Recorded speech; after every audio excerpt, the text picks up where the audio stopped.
اس نے کہا کہ میں تمہیں ٹھیک کر دوں گا لیکن ایک شرط ہے۔ اس نے کہا شرط کیا ہے؟ اس نے کہا کہ شرط یہ ہے کہ اللہ کو لے مانو، اللہ کو اس رب پر ایمان لا کہ جو حقیقی شفا دینے والا ہے۔ اور ایک روایت میں آتا ہے کہ اس نے کہا کہ تم اللہ کا نام لو، بسم اللہ الرحمن الرحیم کہو۔ اس نے کہا کہ یہ کیسے ہو سکتا ہے کہ میں یہ کام کروں؟ الغرض آخر کار روایات کے اندر آتا ہے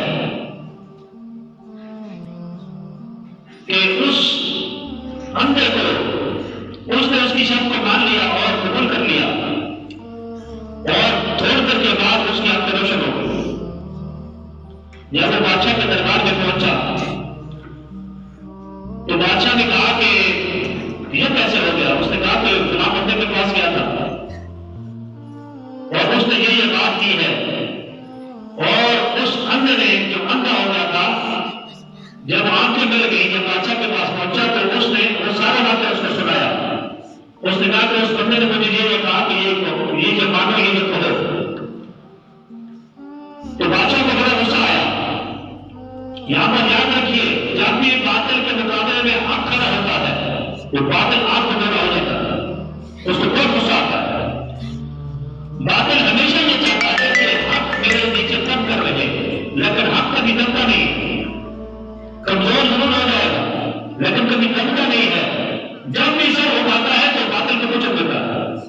باطل اس لیے اسے سر نہیں اٹھانے دیتا کہ یہ کچھ نہ جائے۔ بادشاہ نے جب اسے گرایا تو اس نے کہا کہ ہاں میں تیرے بارے میں یہ سنا ہے۔ اس نے کہا بالکل ٹھیک سنا ہے، میں ایک مومن ہوں، اللہ کو ماننے والا ہوں، اللہ کو رب مانتا ہوں، اس کے سوا کسی کی عبادت نہیں کرتا، کسی کے آگے سجدہ نہیں کرتا، اس کے علاوہ کسی کو میں رب نہیں مانتا۔ تو بادشاہ نے غصے میں آ کر حکم دیا کہ اس کو گرفتار کر دیا جائے، اور جادوگر اور وہ جو نوجوان تھا اس کو گرفتار کر دیا گیا۔ بادشاہ کی فوج نے اسے گرفتار کیا تو اس نے کہا کہ اس کو سزا کیا دینی چاہیے؟ انہوں نے کہا کہ جیسے بادشاہ سلامت کو منظور ویسی سزا دے دی جائے، اور بادشاہ میں بادشاہ ہوتے ہیں وہ پھر سزا بھی اپنے حساب سے دیتے ہیں، لیکن انہیں یہ سمجھ نہیں ہے کہ قبر ایک ہی گھنٹے میں ہوتی ہے، فقیر کی بھی اور بادشاہ کی بھی، مر کے اسی طرف جانا ہے سب نے۔ کفن سب کے ایک ہی آدمی کے ہوتے ہیں، کوئی مہنگا سستا نہیں ہوتا، اور قبر بھی ایک ہی جیسی ہوتی ہے، اندر سے مٹی کے اوپر لکھا جاتا ہے۔ تو بادشاہ اور کچھ لوگ طاقت کے زور میں یہ بھول جاتے ہیں کہ وہ ظلم کر رہے ہیں اور اس کا بدلہ انہیں ملے گا۔ آج دور کے اندر ایسا ہوتا رہا ہے۔ تو میرے بھائی دوستوں جو اس بادشاہ نے بھی حکم دیا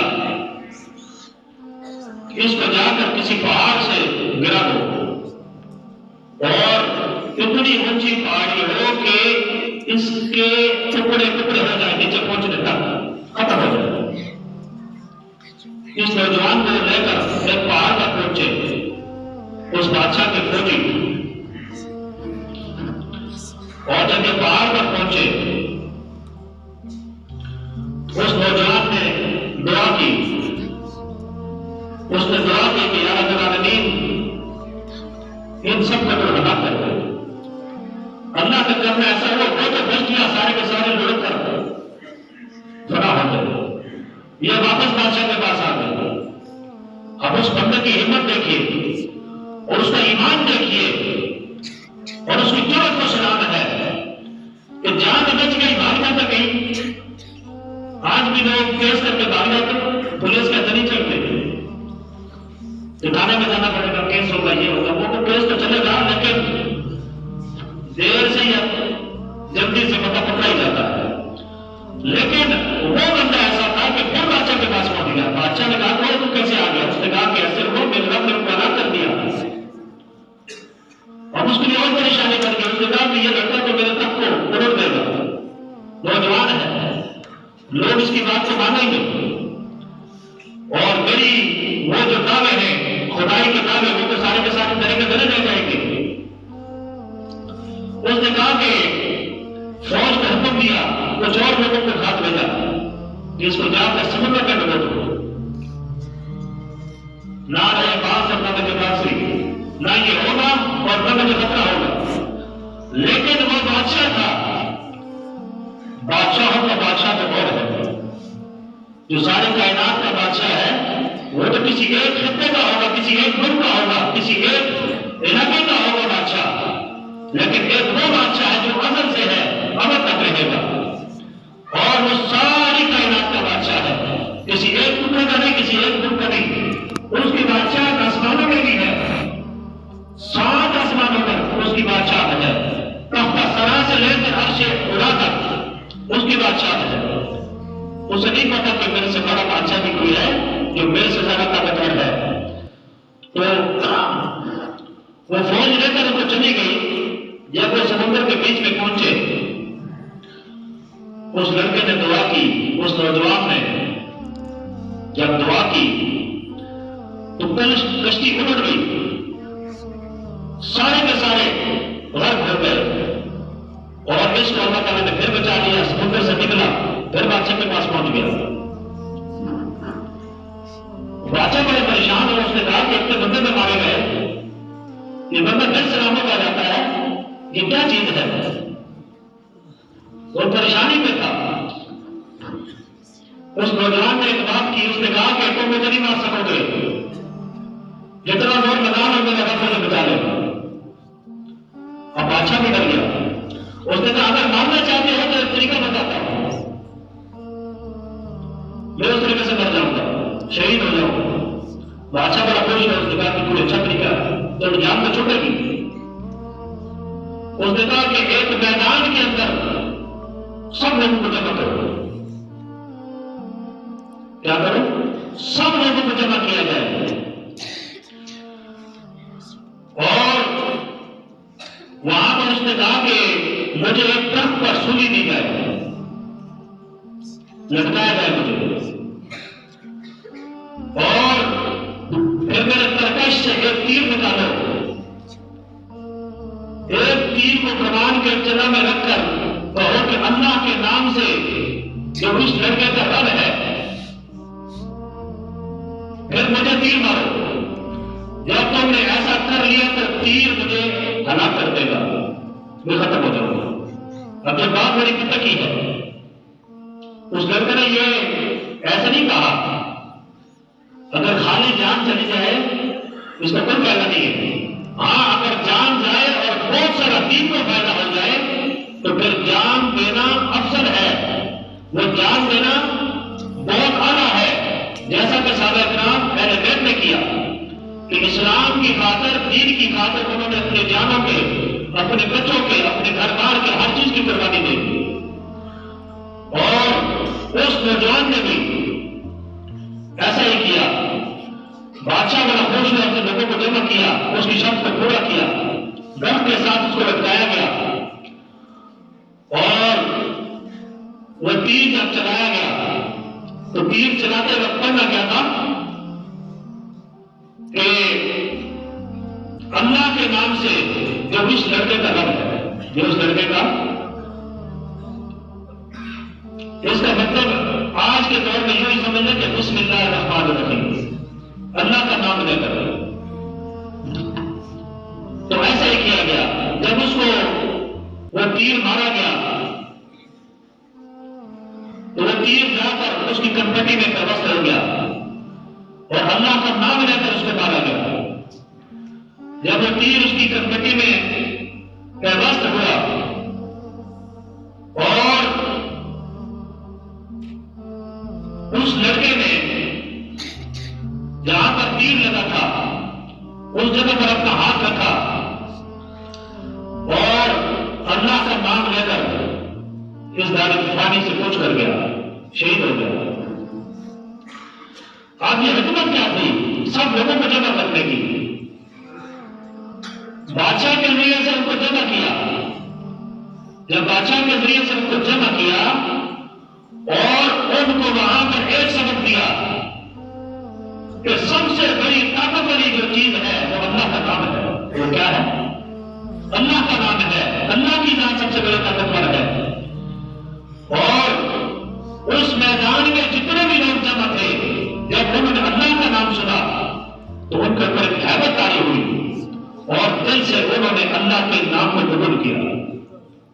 اور جتنا مجمع تھا، جتنے لوگ تھے، اس لڑکے کی، اس نوجوان کی یہ جو تدبیر تھی، جو اللہ تعالیٰ نے اس کے ذہن میں ڈالی تھی، اس تدبیر میں یہ چیز موجود تھی کہ اگر ایسا ہوگا تو کتنے سارے لوگ ہدایت پا جائیں گے اور بادشاہ پھر وہ گمراہ ہو جائے گا اور اس کو پریموں کی کھانی پڑے گی.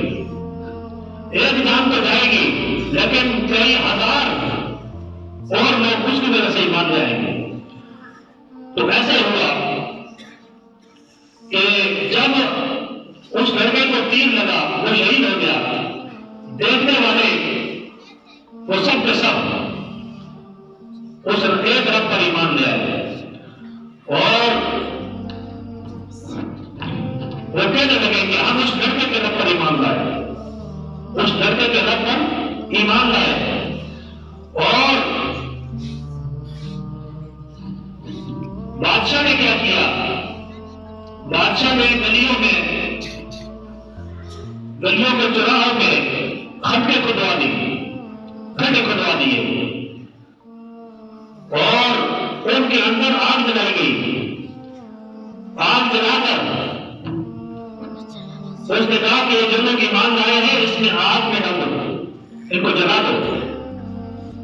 جو اپنے دین سے نہ کرے، جو کیا دین انہوں نے اختیار کیا ہے، اگر اس سے نہ کرے، واپس اپنے دین پر نہ آئے تو ان سب کو جلا دو.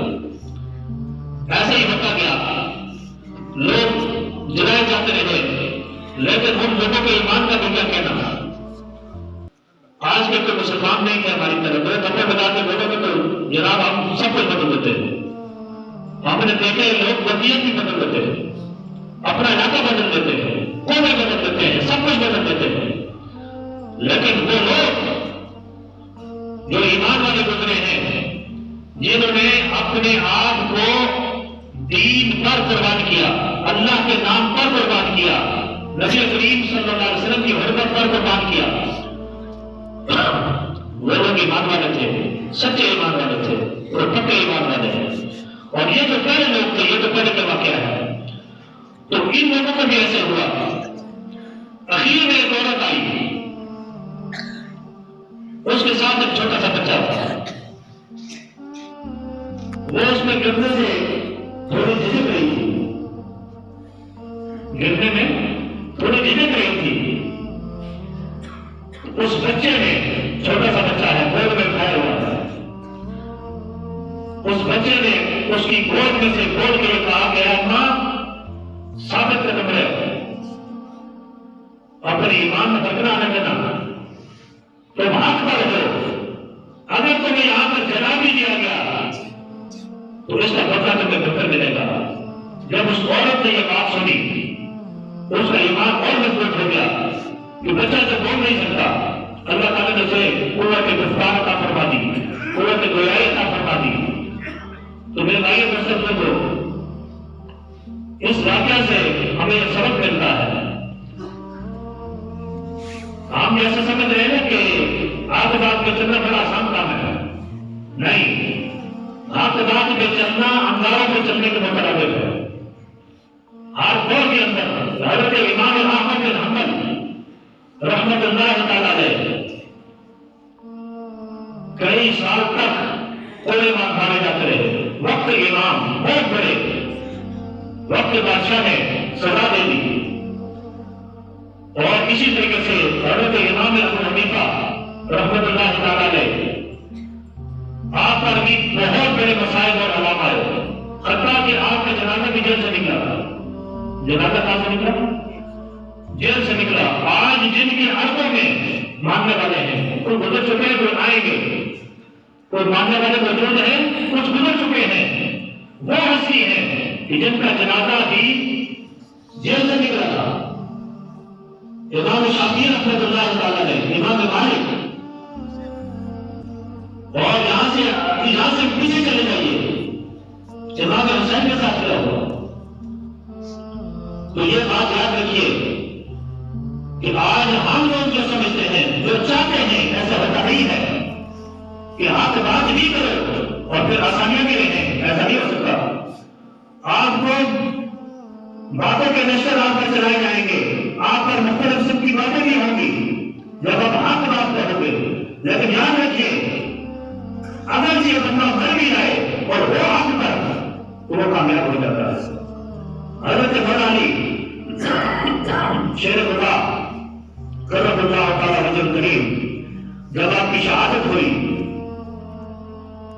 جب آپ کی مبارک پکڑی، خون آلود ہوئی، آپ کی گاڑی مبارک پر خون آیا، اس وقت آپ نے یہی بات فرمائی تھی، فزت برب الکعبہ، کہ اللہ کی قسم، رب کی قسم میں کامیاب ہو گیا، رب کعبہ کی قسم میں کامیاب ہو گیا.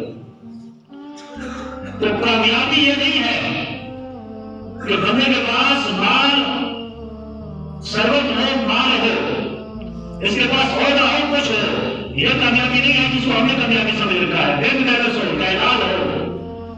حقیقی کامیابی یہ ہے کہ حق بات کرنا، اس پر قائم رہنا، ڈٹ جانا.